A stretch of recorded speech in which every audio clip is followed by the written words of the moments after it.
imagine getting married and divorcing at a period of 1 year. Wow, shocking, right?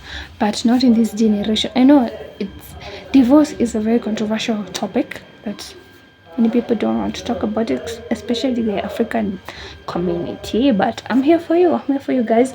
And on this story, we are going to talk about a girl who is going to tell her story. I'm going to show you her videos. Her name is Christina Elizabeth. She is an American, lives in America, of course, and she has a story to tell. She is talking about husband being a narcissist, having narcissistic attributes, behaviors, things that he does, and him hiding his whole character, personality, until the time that they were now in marriage. So he was hiding during this dating, the dating stage. And this is not a very odd thing, because this is common. The common cause was most these days they hide their true colors. I know it's shocking. Yeah, I feel like most of us don't experience that, but this one hits hard. Her story is, girl, she was living with the devil himself, thinking he's an angel, he's just an angel, a man doing everything right. But when it comes to the marriage, now you're in the marriage, it's acting like he doesn't, like you don't know him anymore. I know that's what scares a lot of people. I'm scared of that. I'm scared that niolewe, sorry. I know this guy like 100%, maybe not 100, but like 80%, then to get into marriage, and I literally don't know anything about him. Like, he's showing me his other side. Like, I would be terrified. What am I doing? And that because divorce is not a very normal topic that we talk about in the Christian family. So divorce will be like, oh, the parents will be like, nah, my parents, nah, you need to know him. No, you have a chance to know him. But Bona Kwanaji expressed when you were dating, because he knew that you would leave him. But I would leave him. So let us be very cautious. So I think we should also give dating period some time, because if this is what is happening, guys, keep up.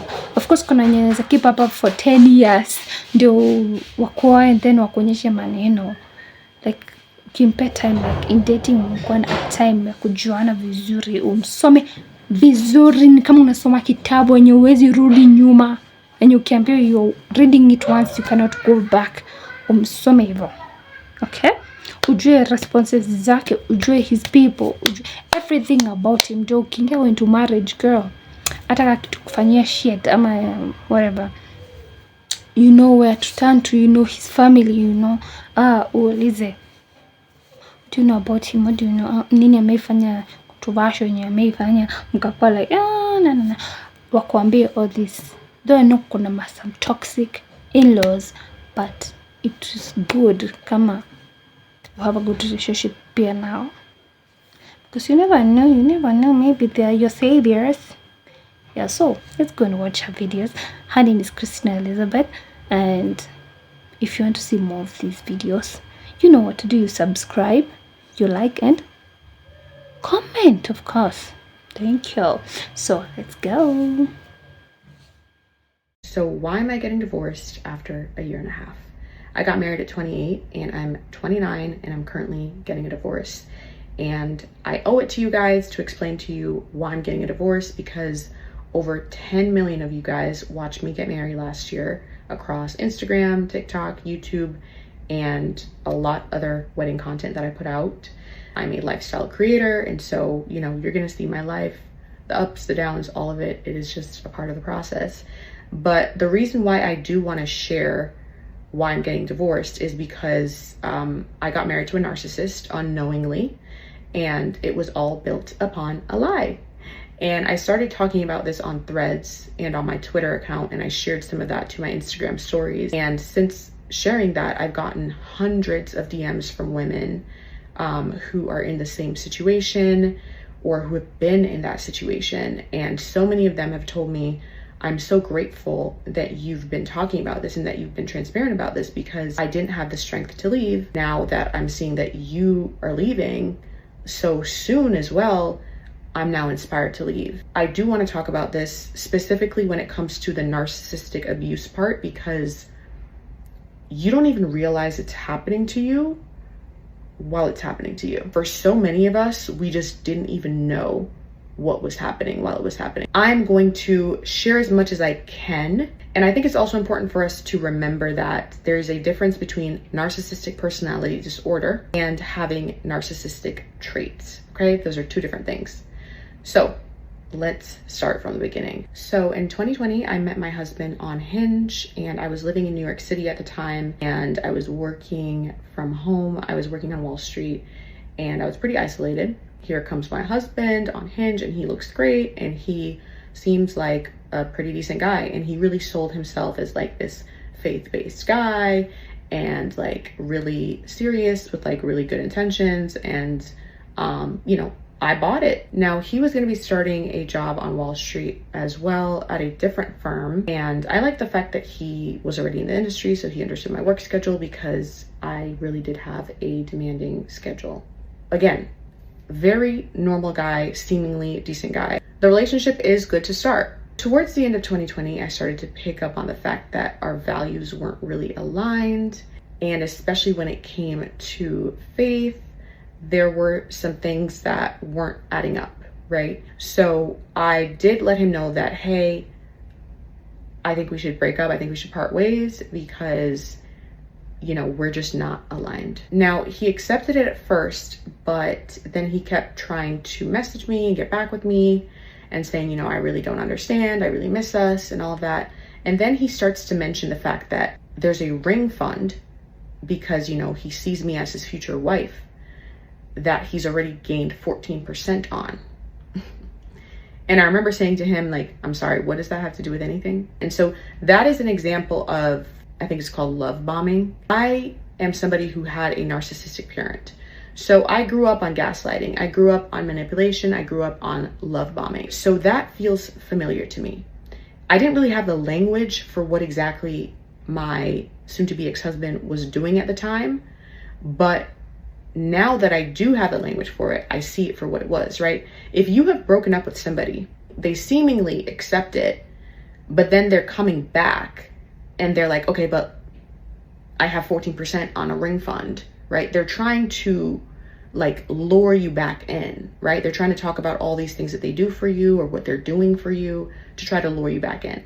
Now, I was resistant to his efforts. At the beginning of 2021, I do start a new job, and that job is actually at the firm that he's working at in a different capacity, but we've been broken up.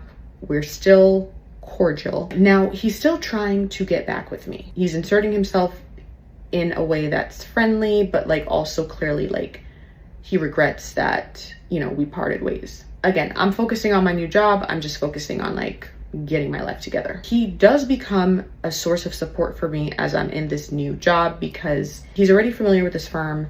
He knows how to support people, and like he really is just a great friend to have. My birthday's in July, and yes, we're friends, we're not together, but he totally inserted himself into my birthday in a way that was like, you know, I'm her man, got me a cake and everything. And like, I appreciated all of those efforts, because at the end of the day, like, it's great to have somebody who is looking out for you and all of those things. But again, I wasn't cognizant of the fact that like boundaries were not in place, right?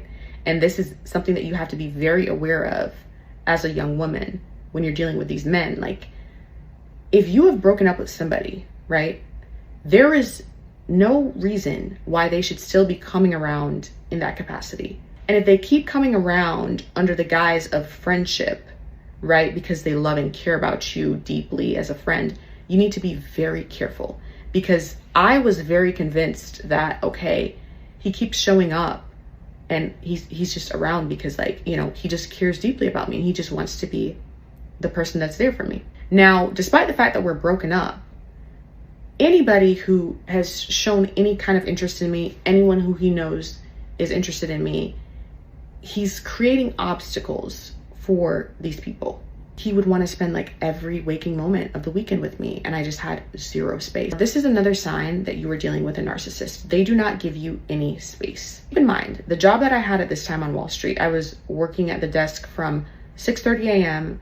until roughly about like 6:30 p.m., right? So I'm 12 hours on the desk, Monday to Friday, and every waking minute of the weekend, he would want to spend time with me. I don't really like people like that. I like my space. I do believe that I am an introvert, and I really do need to recharge, especially when I'm in an office setting and when I'm around people for so long. Like, I need like to decompress, right? I'm blessed now that I work from home and I don't need to like recharge as much, but I really needed my space. Now it is fall of 2021, and he is really lobbying, really pushing that we get back together. And he's even convinced another one of my friends that he really loves me. He really sees a future with me, and, you know, for me to give him a chance. He's very, very, very convincing. Like, this man, he could sell you anything. He is really good. He puts on a great show. And even my friend is like, wow, like I don't know any guy who's ever loved you this much. Like, this man he is so committed. And I'm like, yep, that is true. And I'm like, you know what? I'll give him a chance. We did get back together. At this point in my life, I wasn't really going out. I was just focused on myself. So if you weren't already in my immediate circle, if I didn't already know you, chances are we were not going to meet, because I went to work, I went home, I went to the gym, and I was just like focused on myself. You know what I'm saying? Like, that's just where my head was at. Now, by December of 2021, he starts applying to some jobs in Florida because he says he wants to move back to Florida potentially. By January of 2022, he gets a job offer in Florida, and he also does get another job offer in New York, which in my opinion was more aligned with what he wanted to do career-wise. But he decides that he's going to take the job in Florida. Now he's trying to say to me, you know, am I coming with him to Florida? I'm like, absolutely not. I have my career here. At the time, I knew no one in Florida. No, I'm not going with you to Florida. And I had broken up with him because I was like, I'm not doing a long distance relationship. I just don't want that for myself. Now, after we got married, I found out that he actually told his coworkers and others, his friends and stuff, that the breakup was mutual when it wasn't, right? Because he was crying these crocodile tears, these fake tears. In retrospect, they were fake tears. They were narcissist tears. When I told him that, look, I'm not moving to Florida with you. I'm sorry. Like, I'm not doing long distance. I have my career here. It is what it is. I think it was early February that he moved to Florida. Valentine's Day comes around 2022. Now, I think I'd gone out and I posted up like, you know, just in a cute dress or whatever. Who's calling my phone to find out if somebody took me out for Valentine's Day? My soon-to-be ex-husband. Mind you, I'm single, right? What did you think was gonna happen? Do you not think there is a line of men waiting to take me out? You're single, I'm single. It's none of your business. Why should I spend Valentine's Day alone, right? Like, you decided to move to Florida. I am living in New York. I'm gonna enjoy myself. You know what I'm saying? I tell him, look, you need to calm down and you need to focus on your life in Florida. There are a lot of baddies in Florida, right? Focus on the baddies in Florida. Let me live my life, right? Period. He's upset. He's not happy with it. It is what it is. Now, we didn't really talk for a while. I want to say like maybe about a month and a half, because I kind of cursed him out and I was like, look, you need to stop calling my phone. You need to leave me alone, like boundaries. He starts to weasel his way back in after a couple months of 2022 from the friendship angle. I started to post on TikTok in May. My first video that went viral on TikTok happened in the end of May. And in June of 2022, an anonymous account is created on Twitter. It has no posts. I'm still friendly with my soon-to-be ex-husband, right? He's still a friend to me, and that's that. I'm single in 2022. I'm focusing on myself. In August of 2022, I'm told by my boss that I'm being put up for early promotion. My soon-to-be ex-husband, at the time, I considered him to be one of my best friends because he always positioned himself to be like this source of support for me and just somebody who really loved me like unconditionally. Now, he was one of the 2 people that I let know that I was being put up for early promotion. Unbeknownst to me at the time, that same week, that anonymous Twitter account made some tweets using screenshots from my TikTok account, tweeting my firm and FINRA.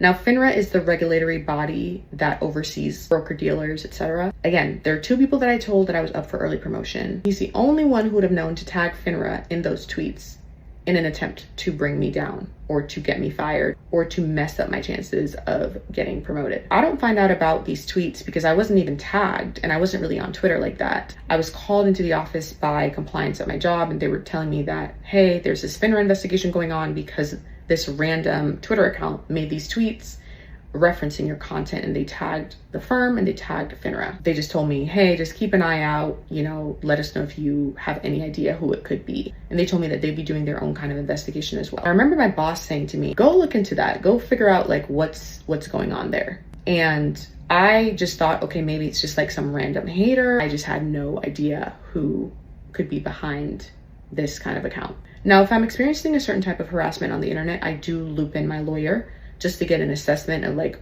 what do you think this is? And I remember my lawyer saying to me upon reviewing the Twitter account and reviewing the tweet, he said, honestly, Christine, we've seen this before many times. This account was created specifically to try to bring you down. These tweets are laced with jealousy. This is a classic case of jealousy. And he actually asked me, did you get put up for promotion or something? Did you get a promotion? Because I've seen this a lot before and it's clearly laced with jealousy. And he said, is there anyone you can think of who would be jealous about you getting a promotion? And I said, well, I only told 2 people. And those people, you know, in my mind, I was like, they would never be jealous of me. Plus, only one of those people would have known to tag my firm and to tag FINRA. And I remember asking my soon-to-be ex-husband, I was like, hey, did you tell anybody else? But he was so supportive. He was just like, oh my gosh, the fact that somebody would even do that to you, they're such a hater. You guys, this man was like praying with me. He was like, I want to pray with you against like the attacks of the enemy. It's not funny. Nothing about this is funny, by the way, but it's like, at this point, all I can do is laugh, right? Because I was so convinced that this man was for me, right? He was praying with me, right? Now I know that he was behind that account. He didn't want me to get that early promotion because he knew that if I got promoted, there's no way I would be moving to Florida with him. And he had to figure out a way to get me to move to Florida because he just had to have me. Here this man is praying with me, being like, you know, I just don't know why anybody would try to do that to you. And like, you just have all these haters now and whatnot. And he created this account in June of 2022 when he saw that like, okay, like her TikTok is growing. More people are gonna find her. So I gotta make sure by any means necessary that she doesn't find somebody better. He's telling me that, you know what, you're on the internet, you're on TikTok now, people can find your TikTok, so it's just probably somebody who hates on you. You've always had haters. It could be anybody. And I'm like, yeah, you know what, you're right. It really could be anybody at the end of the day. Now, nothing came from that investigation. I didn't get in trouble. I didn't get fired. But did those tweets mess up my chances for early promotion? Absolutely. So he was successful in his attempts. One thing that I did find out from my firm from this investigation process was that they had reason to believe that the person behind this account was a whistleblower.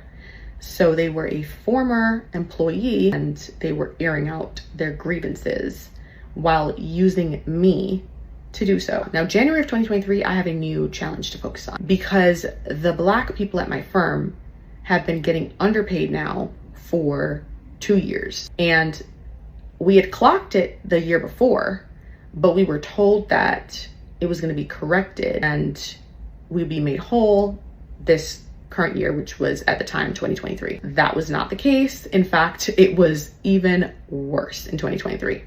Now, that kind of stuff doesn't sit well with me. And of course, I'm telling my soon-to-be ex-husband about what's going on because he is a friend of mine and he's very supportive. He's like, you know, trying to make sure that he could be there for me and just like support me in this time that I'm taking on this challenge of like pushing back against my firm. So one of the things that I do is I write a letter to the head of HR. Because of that letter that I wrote to the head of HR, an investigation was launched and they were like, yep, we messed up. People's pay needed to be revamped. Now, even though they fixed the pay of all of the Black employees that were hired through this program, it still wasn't the correct amount. We were still being significantly underpaid compared to our white peers for doing the same work. I was not happy with that solution because I knew that that was just them slapping a band-aid on a situation that literally needed surgery. So, you know, I lawyered up. One thing you're never going to do is you're never going to play with my money, especially when I worked for it. I've now taken on this legal battle with a major Wall Street institution. I am literally drained and exhausted. I'm fighting for myself and others who are not even willing to fight for themselves, right? Because there are a lot of people on Wall Street and in corporate America who are just not willing to stand up for themselves. But here I am putting in the good fight. Now, at the time, I did go to spend some time in LA because I'm just actually mentally drained. And it was good because I think it was like a different type of isolation. But at the same time, my soon-to-be ex-husband used this opportunity to really weasel himself back in as a source of support for me. He would fly in from Florida, spend some weekends in LA with me. He was really just like this great source of support for me and convinced me to get back together with him. And I was like, honestly, like he gets it. He understands what I'm going through. You know, and at this point, this man knows me well. He knows my family dynamics. He knows my triggers. He knows a lot about me, right? So he knows exactly what to say to get back in my life. Now he starts talking about getting a ring and getting engaged somewhere around, I want to say May or June of 2023. Truth be told, I should not have gotten engaged in the mental state that I was in 2023 because I was so drained by this battle. I was so exhausted for having to fight for what was clearly like standard. Like the fact that I'm fighting for equal pay for Black people in 2023, it was just mind-boggling. You know what I'm saying? And just the back and forth with the legal situation, I was exhausted. But of course, the whole talks of engagement and all of that, and like just like my soon-to-be ex-husband being there for me and just being this great source of support, it was just kind of like, oh my gosh, like he's so sweet. Again, I'm kind of in a daze in 2023. I'm dealing with a whole legal battle, but I'm still excited because it feels like, oh my gosh, at the end of the day, this is the light at the end of the tunnel. We get engaged in August. Now, you know, once you get engaged, everybody's asking you, when is the wedding? When is the wedding? When is the wedding? So you have all this external pressure, and my family, my friends, everything. I'm a type A person, right? I didn't end up getting a planner for my wedding. I ended up planning it myself. So I'm completely caught up with planning my wedding. I'm still dealing with this legal battle. I have now moved to Florida. I still have my place in New York, but now I'm in Florida. Thankfully now I know like 2 couples in Florida. So I do have a couple people there, but I'm now in a different state. I'm still dealing with this legal battle. I'm here planning a wedding. I'm also transitioning careers, right? Because when you go up against a firm in Wall Street, like best of luck if you think you're gonna have a career in Wall Street after that. But also that experience left such a bitter taste in my mouth that I decided that I didn't want to work on Wall Street anymore. So I'd made my mind up that I was done with the industry. Now this legal battle, I'm not done with it until roughly February of 2024. And I also want to provide the context that I wanted to take this to litigation because the evidence was all there, the wrongdoing was there, and it would have been a case that would have really changed a lot of things for the industry and people underpaying Black people in the industry. But my soon-to-be ex-husband was a big advocate for me settling because he was like, you know what? I've seen how drained you've been. I've seen how exhausted you've been, and, you know, just prioritize your peace and move forward. In retrospect, right, he just wanted me to, you know, get paid quickly and just move along. That's what he wanted me to do. If it were up to me, I probably would have litigated. And my lawyers were ready and willing to litigate. Now, one thing to note is even before we got engaged, this is before premarital counseling, we had gone through this book where we were just kind of like figuring out like, what do we want out of life? Does this all make sense? Does it make sense to get married? For example, one of those questions in that book was like, okay, how many kids do you want? And I remember saying, okay, like I want 2 to 3 kids. And he was like, oh yeah, I want 2 to 3 kids. Essentially what he did the entire time, I did not know this, but again, he is a great actor. He deserves an Oscar. He was mirroring me the entire time. He knew my family dynamics. He knew what I liked. He knew what I didn't like. And he was presenting himself to be the type of person that I would want in a husband. Another thing to note is 2023, he suddenly gets very bulked up, very muscular. Now, he was always athletic, but he was always on the slimmer side, right? 2023, he has bulked up, right? I'm like, okay, you know, what happened to you? He just has this newfound passion for the gym, I guess. I mean, he always went to the gym, but like he was never doing all of that like weight, and like he wasn't eating that amount of protein and all of that. Now, after we got married, that is when the mask started to slip. So he would say things like, I have to go to the gym and have all this protein and eat all this food to look good for you and to be bulked up for you. And I'm like, look good for me? You know what I'm saying? Like, if you want to look like that, like you're the one who decided to bulk up like this, right? Like you decided to do this to yourself. I never told you to do that. So you always want to pay attention when it comes to dating someone. If you find that they're like transforming themselves to be someone to match you a little bit too much, right? And it's not organic, it's not natural, it's not something that they ever were. That is something that you need to pay attention to. At the time, I just thought, you know what? He bulked up. He has this newfound passion for the gym. It is what it is. I didn't know that someone with narcissistic personality disorder, they are going to mirror their target like crazy. And he had to bulk up in such a way and transform himself because he had to be seen as worthy of being my partner. But once we got married, he's complaining about the way that he has to eat all this protein and eat all this food for me. And I'm like, well, if you don't want to do something, you shouldn't do it. Like, it's not a requirement to be with me. You know, like this is something that you put on yourself. He has really deep abandonment wounds, right? And this is something I always encouraged him to work on. And it really showed itself in one particular instance. This was in July of 2024. He was going to get some food at this particular place that I don't like eating at. He was asking me what I wanted to eat. I was like, look, you know, I don't even eat from there. I don't know why you're asking me what I want. And I told him like, look, I'm going to go home and I'm going to order something. And at the time we were out at this particular plaza, and it was going to be easier for him to just drive there, get what he wanted, drive back home. And for me, it just would have been easier for me to just Uber home and order what I wanted. So I told him, look, I'm just gonna go home and Uber what I want.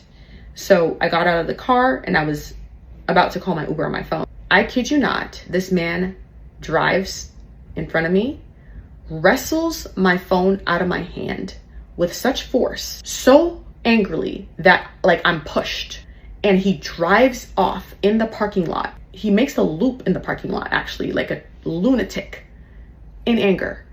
And at the time, I only had my personal phone. I didn't have my work phone. So I'm in the parking lot, no phone. He drives back around and I'm like, yo, what is wrong with you, sir? Like, what is wrong with you? He's like telling me that I can't just be walking out of the car on him. It's disrespectful. Again, abandonment wound triggered. That was the first, like, I've never seen him like that before. Narcissists, a lot of them have an abandonment wound. When I'm trying to address this with him and I'm trying to get him to take accountability, he's talking about the fact that he's doing all this stuff for my birthday. And I'm like, what does my birthday have to do with anything? My birthday has nothing to do with this, right? Like, you're trying to love bomb me. You're trying to gaslight me. You're trying to manipulate me. when you need to take accountability for your actions. So he does some semblance of fake accountability, and he says, you know, he's going to be working on himself. It's not going to happen again. I want to add this in because I think this is very important for people who might be in a work environment similar to Wall Street. Because I had worked on Wall Street for years, right? I had interned on Wall Street my junior year of college. I returned full time. A total of 5 years is what I spent on Wall Street. But you have to understand that there are a lot of narcissistic personalities on Wall Street. And I had normalized narcissists. Like the guy I worked with the last 2 years I was working on Wall Street, I worked with him the most, right? Straight up narcissist. But you have to understand that on Wall Street specifically, and I'm not talking about just corporate America, because there is a big difference between Wall Street and corporate America, right? It's a different personality type. And in order for you to be successful on Wall Street, you do have to have narcissistic traits. But again, there's a big difference between having narcissistic traits and having narcissistic personality disorder. In order for you to be successful in most spheres of life, you do have to have narcissistic traits. There is a healthy amount of narcissistic traits that one can possess. But when you have a full-blown personality disorder, where you've had a psychotic break from reality, that's when things are now getting very dangerous. Now he starts to say some random things, and this is after we got married. He would say things like, I get why the guys at the office pay for escorts and essentially pay for smecks and stuff like that. And I would be like, huh? I'm sorry, what kind of rhetoric is that? Like, our values are not aligned if you're saying stuff like that. And you never said anything like this prior to us being married. So like, where is this coming from? He would just be like, oh, you know, I was just like thinking about that. I'm like, okay. And, you know, as a woman, you know that that's loser mentality, right? Because you know that if a man has to pay for connection with a woman, it just means that he's a loser. He does not know how to build a connection with a woman. And so it's a loser mentality, right? And so I had to clock him about it. And I was like, yo, like, I don't know where you're getting this rhetoric from, and I don't know why you're saying this stuff, but you need to check yourself. Another thing that he starts to say is, you know, I get why guys choose simple women over career women, because now he has an issue with the fact that I'm a content creator. And he's throwing shade at me being a content creator and working as much as I do. And he would also say things like, people just don't know how hard it is to be an influencer husband. Okay. You knew what it was when you signed up, boo. Like, where's all of this coming from? Then he started to insert himself under the guise of helping me with my business, my influencer business. And he would always try to get me to accept like some low deals, some deals that didn't make any sense, when I knew my value and I knew my worth. And I was able to negotiate deals at like 4 times whatever rate he was trying to get on my behalf. And I was like, bro, what are you even doing? You know what I'm saying? Like, why are you inserting yourself in my business? And why are you trying to get your wife paid less? And then he would throw shade about deals that I didn't take. A couple months ago, he was like, you know, you're the one who's turning down deals for 15K. And I'm like, huh? What's that supposed to mean? I'm not like you. I don't just take money for money, right? I understand that there's value to the work that I put out there, and I provide value to brands. And at the end of the day, this is my business. Why are you inserting yourself in it? And I essentially had to be like, look, respectfully, I need you to step away from inserting yourself into my business and what I'm doing. And then he would try to gaslight me and be like, you just don't value my opinion. You don't value my opinion. No, boo, you're trying to control me. You're jealous of me because you can't stand the fact that I could make one video for a brand and it's more than what you've earned in the entire month from your job. And instead of being happy for your wife and supporting your wife, you're trying to sabotage her career.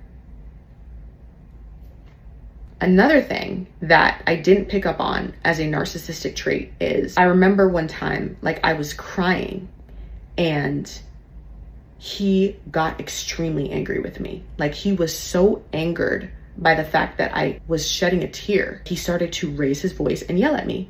And that was when I was like, oh no, we need to get in counseling because something is wrong with you, sir. Now, I didn't know what it was at the time, but the therapist clocked it immediately. She said to him in that first session, she was like, do you understand what it means to have empathy? because it feels like you don't understand empathy. He doesn't have the ability to be empathetic. It's this fake empathy. I never really understood that that was what was happening. So if he sees me crying, it gets him so angry because he's incapable of putting himself in other people's shoes. Narcissists lack empathy. Also, after we got married, he would constantly make degrading comments about women. He was really frustrated with the fact that women had to do so little in comparison to men. So for example, I remember him making a remark about the fact that my bridesmaids came into town before my wedding, like a couple days before, and they were able to hang out. And he was like, you know, my boys, you know, they had to come in like the day before. And he was like, you know, what do your bridesmaids even do? And I'm like, well, I'm sorry, like, why are you so mad that women don't have to do what men have to do necessarily? Like, why are you so upset that women and men have a different experience of life? Do you want to be a woman, sir? Because that's what it's giving. And another thing that really upset him that I found very strange was he didn't like that there were plus size models featured in Sports Illustrated. And I was trying to explain to him that, you know, representation matters. Women of all sizes need to be featured and people need to see bodies that look like them. But his whole argument was like, men can't do the same thing. Women need to be held to the same standard as men. He's revealing to me, once we're married, just how misogynistic he is, which was something he hid very, very, very well before our marriage. And every single day, the mask is slipping more and more and more. And I had a trip, a solo trip with Virgin Voyages. The night before, he has a mental breakdown. He's telling me how unhappy he is with life, how unhappy he is with his job, how upset he is that he can't go on this trip with me and everything. And his whole goal was to make sure that I had a very unpleasant trip and that I was thinking about how unhappy he was the entire trip. That is something that narcissists do. They don't want you to have any fun or have any enjoyment without them. They hate that. In addition to the degrading comments he would make about women, he was always trying to change me into a housewife. I know I'm the meal prep queen. You gotta understand that when I brought meal preps to the internet, this was for the corporate girlies. There are a lot of business girlies, corporate girlies who follow me. When I worked on Wall Street, yes, I did meal prep, but now I don't have to. I've meal prepped for brands and I've shown people how to meal prep. And he has been a natural beneficiary of my meal preps. And also, he really needed them because the dude wasn't eating healthy. He wasn't having vegetables, he wasn't having fruits. And so he really needed those. Apart from that, he would try to pressure me and shame me for not cooking every single day. Now, I'm the type of person, I cook when I want. But if I don't feel like cooking, I'm not gonna cook because I don't need to. And when it comes to cleaning, I have always outsourced my cleaning. When I lived in New York, I outsourced my cleaning. Unless I genuinely want to clean my space, that is just what I do. But you know what it was when you signed up, right? And we talked about this. It never gave housewife. It was never that. Now, if you're wondering, well, why are you staying with this man while he's saying all these things? It's because there's constantly this gaslighting and this love bombing that's going on. He's constantly reminding me of things that he's done for me. That is just a small portion of the narcissistic abuse that I've experienced during this marriage. This is not the only reason why I'm filing for divorce. I came to find out some dirt on this man and what he's been doing behind my back for a while now. Out of respect for him, like, even though he doesn't deserve my respect, out of human decency, I'm not going to say it on here, but just know it is egregious. That's all I have to say on the topic. And I don't have to drag him, I don't have to shame him for what I found out, because one thing I know for sure is that everything done in the dark, it has to come to light at some point. Now, when I found out what I found out, I asked him, I said, hey, is there anything else you're lying to me about. I gave him the opportunity to be honest with me, because at the end of the day, I've been loyal, I've been faithful, I've honored our marriage. I meant my vows when I said them. So I gave him the opportunity to be honest with me, and he still couldn't do that. In fact, his response was, I'm so focused on trying to get you a Range Rover, because he knows that Range Rover is like one of my favorite cars ever. I'm like, what does that have to do with anything? What does a Range Rover have to do with the lies that you've been telling me? That is classic narcissistic response. So I informed him that I would be filing for divorce and that it would be amicable and that we'd just do a clean split, sell the house, split the proceeds. What's yours is yours, what's mine is mine. Narcissists hate when they're no longer in control. And if you try to leave, they're going to punish you for it. So once I let him know that I would be filing for divorce, he went into our joint account and he transferred money into his personal account. He wiped it clean. That included a New York tax return tied to my income, because he didn't earn any New York income in 2024. He transfers that to his personal account. And that is considered financial misconduct. If somebody lets you know that they're filing for divorce and you go into the joint account and you transfer money out and you wipe it clean, you have committed financial misconduct. Apart from that, he refused to release my phone lines because we were on a family plan. T-Mobile had called him. It's super easy for him to release my phone lines. He refused to release it because he wanted to surveil who I was texting, who I was calling. The only way I got him to release my phone lines was when I sent his mother a text updating her to let her know that I was aware of what was happening. Within an hour of me texting his mom, he released my phone lines. And then back to the financial misconduct with him taking out my New York tax return and other money from this joint account. His lawyer reprimanded him. His own lawyer reprimanded him for doing that. Like, you just don't do that. When he withdrew that money, he was hoping that that would put me in a tough situation. But dude, you married the finance baddie. Do you think I don't have money in other accounts? Do you think I was relying on this joint account? Do you think I tell you about all of my income when I clocked that you were jealous of me and trying to sabotage my career?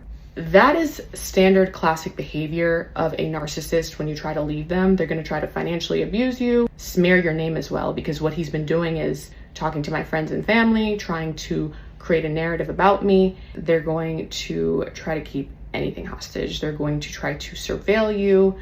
I caught him trying to log into the security cameras last week after I changed the passwords. So that is just standard, just narcissistic behavior. Now, in an effort to, I guess, get back at me after I told him I was filing for divorce and after he conducted financial misconduct and I called him out, he goes ahead and he files for divorce. What this does is it complicates things for him, because given that he has now filed the petition, we have to respond to that petition. And when we respond to that petition, unfortunately, all of his dirt gets put out there. And so what little dignity he could have walked away from this marriage with has now gone out of the window. Again, I wanted an amicable and a peaceful divorce. I really didn't want all of this nonsense. But with narcissists, chaos is how they thrive. They have to create drama. If I were him, knowing what I do know, I would have chosen to walk away from this marriage with dignity, whatever fragment of dignity he has left.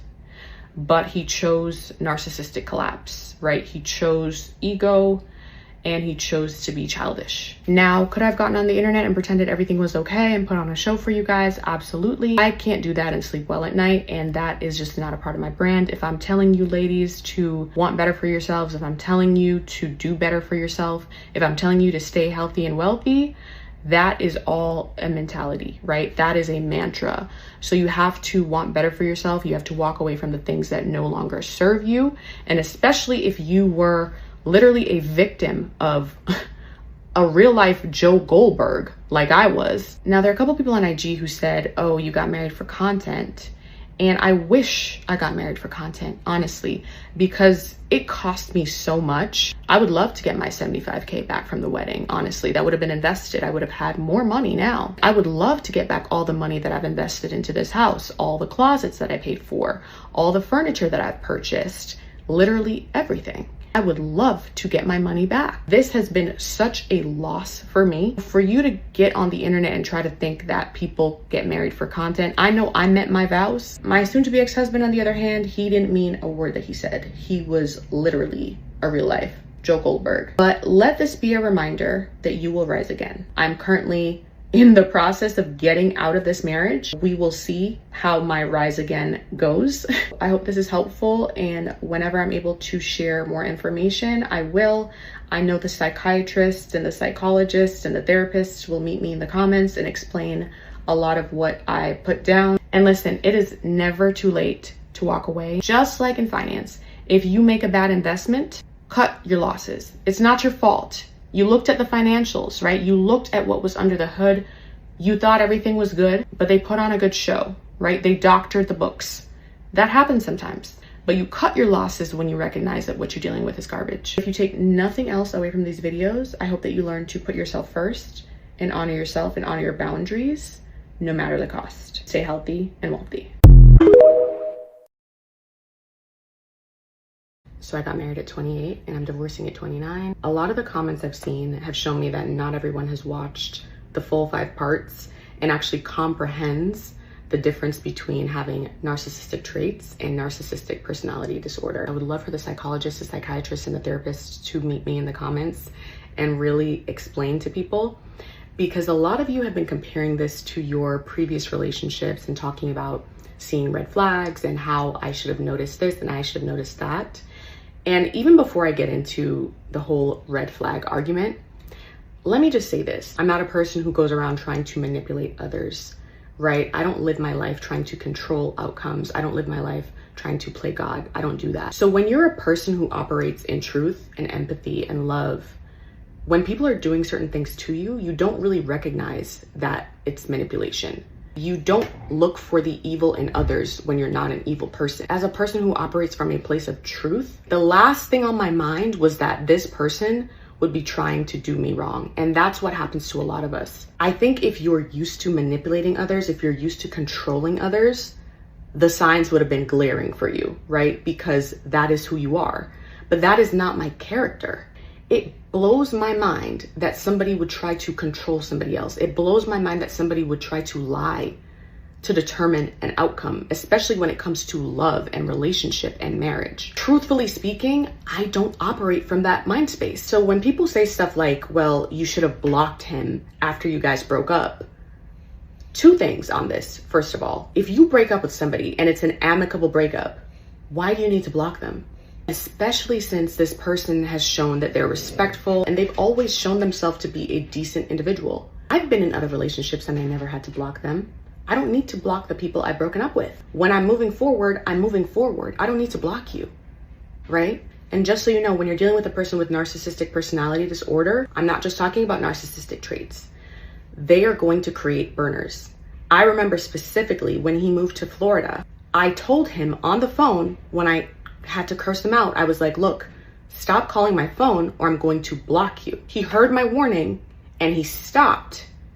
And what he did was he unfollowed me on Instagram. I unfollowed him back and he was pretending that he had moved on with his life, but he was watching me from burners. So he was creating a facade. At the time, I didn't have that many people on Instagram, so I could see who was watching me. And his burners weren't even like proper burners because it was very clear who was watching my stories. Also, for you to get in the comments and tell people who might be dealing with somebody with narcissistic personality disorder to block them is very, very dangerous. These people have a level of obsession that's not normal. You're thinking about your ex who might have been obsessed with you a little bit. This is a next level of obsession. It's very meticulous, it's very calculated. So you're actually better off not blocking people with narcissistic personality disorder, because what happens is once they feel like they've lost access to you, they're going to go to extreme lengths to get to you. Hindsight is so easy when you are not the one being manipulated. If you've never actually been in a relationship with somebody with narcissistic personality disorder, you don't have any grounds to say anything on this topic, honestly, because it's not the same thing as having narcissistic traits. And I'm gonna keep repeating myself when it comes to that because I keep seeing these projections in the comments and you guys don't comprehend, right? And I get it. If you've never been there, you would not understand. A lot of them are actually sociopaths and psychopaths as well. So you're not dealing with a regular Joe here, okay? You're dealing with Joe Goldberg. For those of us who operate from a place of love and kindness, and those of us who are truly empathetic, we're not looking for the evil in people. Like, that's just not what we do. Like, I don't have the time to be looking at people's behavior that closely. I genuinely have never had the time. I've been building my career. I've been working on myself. Do you think I'm looking at every single detail and scrutinizing it, especially when somebody has put on such a great mask for me? No, I'm not doing that, because at the end of the day, I would never do that to somebody. I would never seek to manipulate. I would never seek to control, right? I'm not playing God in anybody's life. So you got to understand that when this happens to people, it happens to people who are not looking to manipulate others. So don't sit here and shame people in the comments for missing the signs when they were clearly manipulated. I do want to point out one other behavior that is a good telltale sign that you're dealing with a narcissist.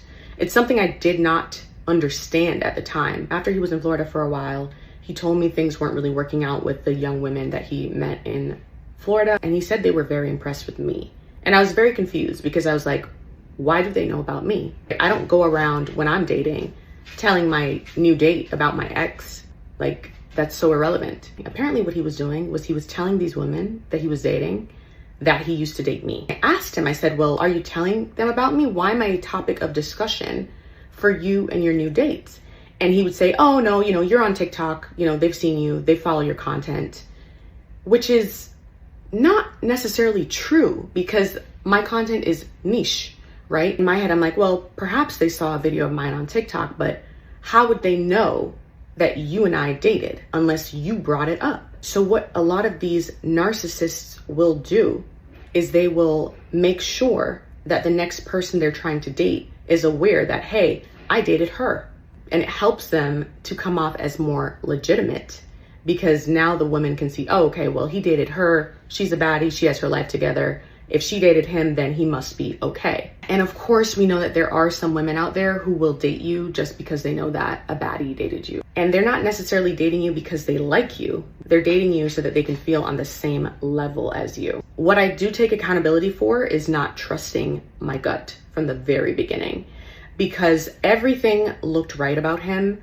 He presented so well. My family loved him, my mother, my aunts, my friends. My friends even said to me, nobody you've dated has loved you so much. My parents were convinced, my family, you understand?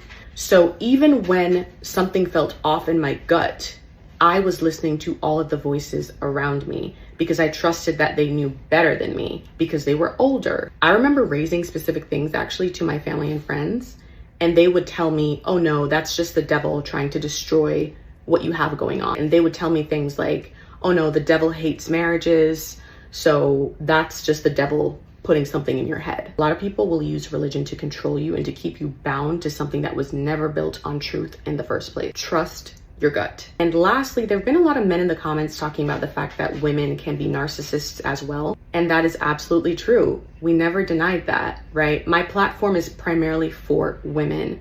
And so that is who I speak to on my platform.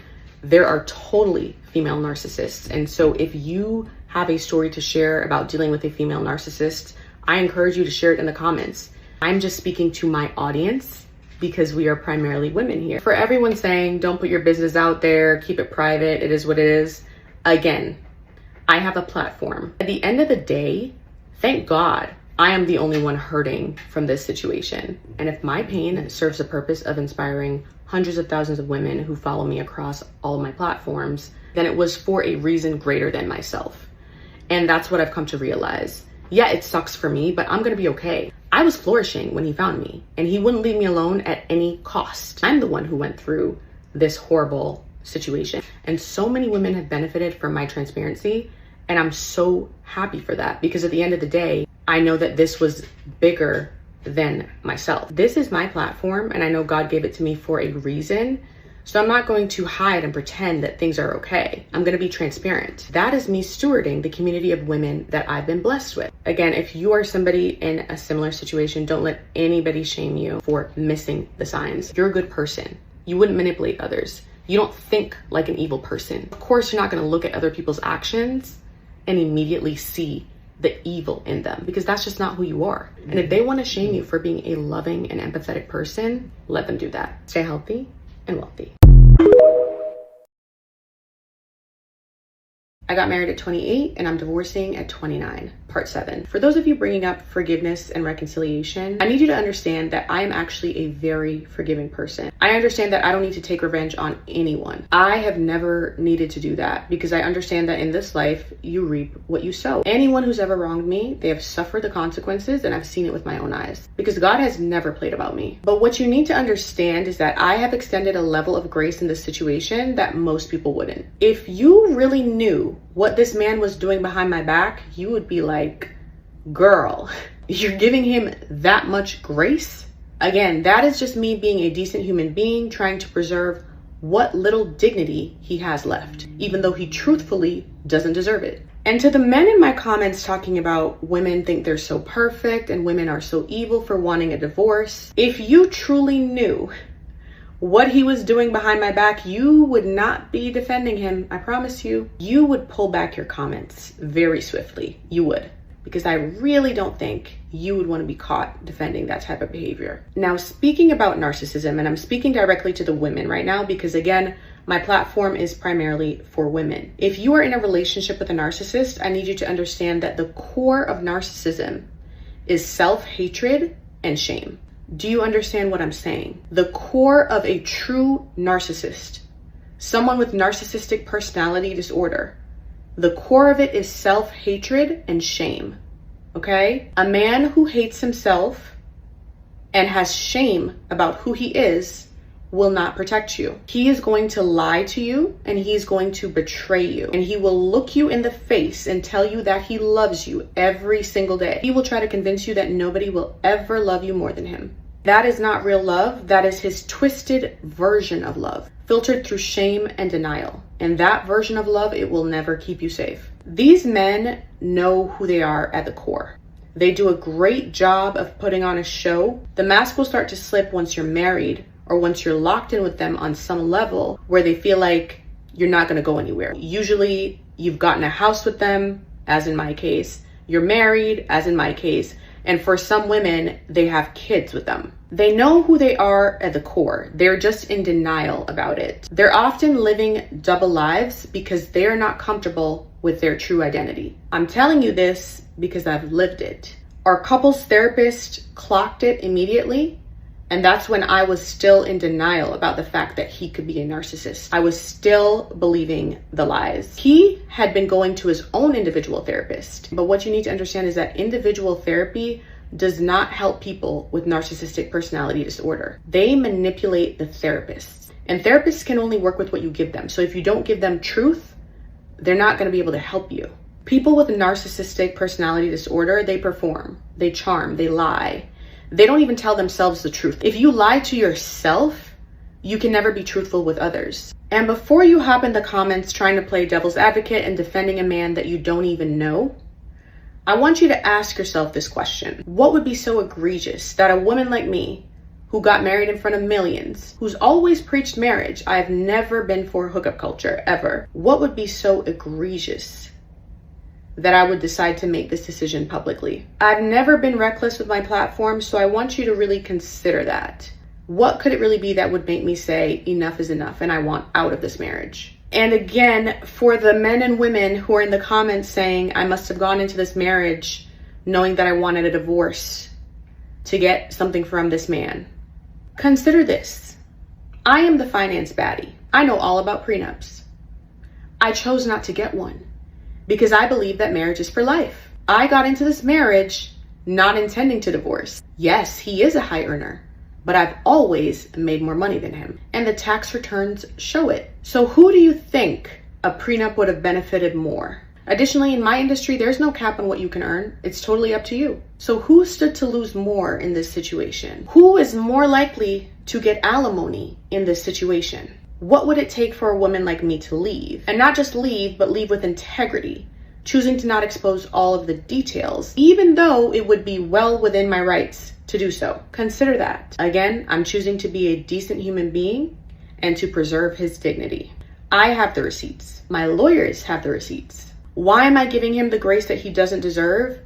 Because I am not him. At the end of the day, I know the truth will be exposed, and it doesn't have to be me who exposes it, because the truth always comes out in the end. A lot of women have left comments about being stuck in situations like this and not having the means to get themselves out of it. And you've asked me to put together some sort of financial guide or some sort of workshop to really help you get yourself out of this situation. I now understand for myself why a lot of people stay in marriages, because divorce is actually very expensive. Every week I send thousands of dollars to my lawyer. I'm going to be working on something to help you prepare yourself in case you ever get into a situation like this. If you are in a situation like this, this should help you get out of it. But in the meantime, if you are dealing with somebody who wants you to stop working, especially if you were an ambitious and career-oriented person, I want you to be very careful. I want you to be very critical of what they might be trying to do. Some people use that as a means to trap you. It's not protection for some people. Depending on the person that you're dealing with, it could be a trap, right? It could be a means to control you. So I want you to be very, very careful. And lastly, to anyone who's been betrayed on this level, men or women, I don't want you to be discouraged. Remember, it wasn't Peter who brought Jesus to the cross, it was Judas.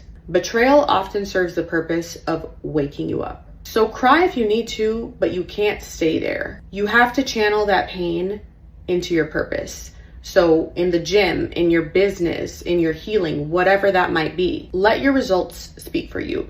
Let your elevation haunt the people who try to destroy you. There has not been a single person who has betrayed me who has not ended up regretting their decision. And it's not because I got revenge. It's because they had to sit there and watch me become everything they tried to break. So you don't stay stuck in betrayal. You use it. You let it light a fire under you, and you let it remind you of who you are. And then you get to work, because nothing haunts a Judas more than watching the woman he tried to destroy step into everything he was never man enough to handle. Stay healthy and wealthy.